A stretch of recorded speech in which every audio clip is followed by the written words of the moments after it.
the Intermat last time, we saw that you had Rocktools in the booth, and I got interested because I worked for Sandvik for almost 10 years in drill steel, but as a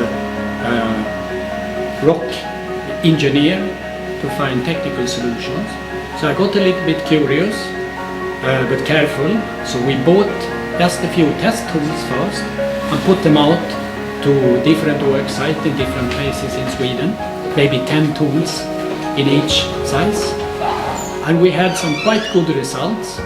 And then we purchased 50 of each of the most common bench drilling bits to see, if this was luck or if it was sustainable. And we got the same good results. And we even had more meters than from the standard Sandvik bits that some of our customers were using. So now I will visit the factory and look at the manufacturing and talk a little bit more.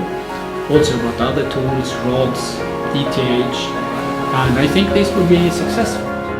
As I worked so many years for Sandvik, but we had some really good results on the test bits.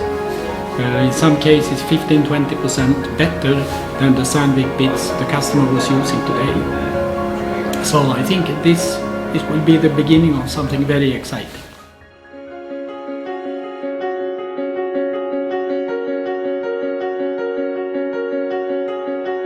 And it only, nothing. We have the hardest rock in the world. That is why Sandvik and Atlas Copco manufacture bits in Sweden. The hardness is 3,700 bar.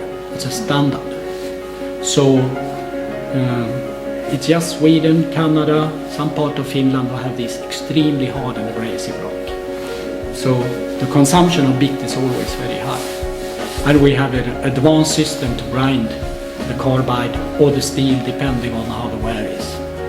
So Sweden, they are very experienced customers.